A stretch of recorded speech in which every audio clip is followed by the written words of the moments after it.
In this segment, we're going to talk about rehearsal strategies. This is going to be a collection of ideas that are specific to marching percussion. These are things that over years and over time have proven to be effective in making marching percussion sections better. Perhaps the most primary rehearsal tool for marching percussion is the amplified metronome. This amplified metronome provides the beat source to help a student know whether they're executing properly, if they're rushing or dragging. It's also going to help them to know what it's going to take to execute that phrase on the move.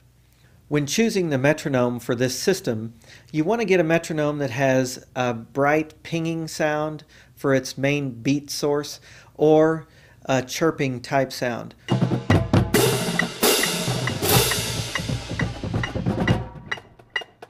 There are several versions available today on the market. You don't want a metronome that's going to have sort of a talk sound. That could easily get lost in the overall sound of the drumline.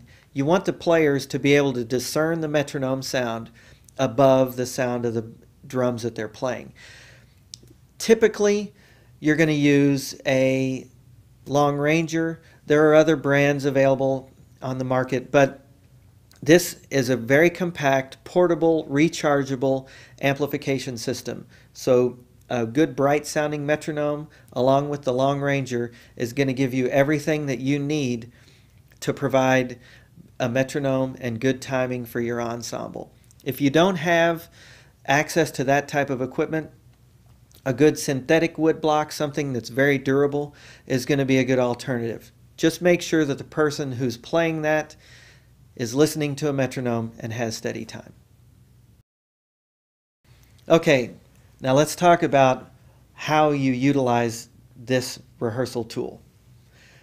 The metronome can really enhance what you're doing with your ensemble, but it can also set up some unrealistic scenarios. For instance, the drum line is typically the source of the pulse in your ensemble. So it's very important that you have someone carry that metronome behind the drum line and let that be the tempo source for the percussion.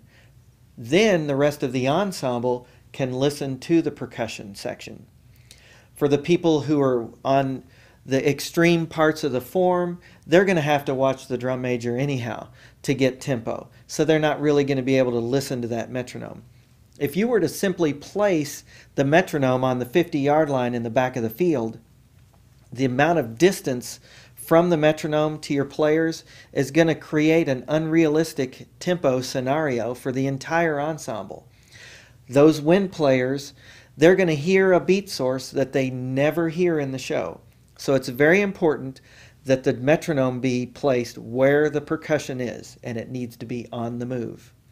When you have a rehearsal where the drum line is away from the ensemble in a sectional and you've just got the winds and the color guard on the field, put the metronome where the drum line would be in the form. That way you have a consistent placement of metronome and tempo, and the players always hear the same sound, the same pulse coming from the same place all the time. Consistency matters in this activity, and that's the best way to utilize a metronome in your rehearsal scenarios.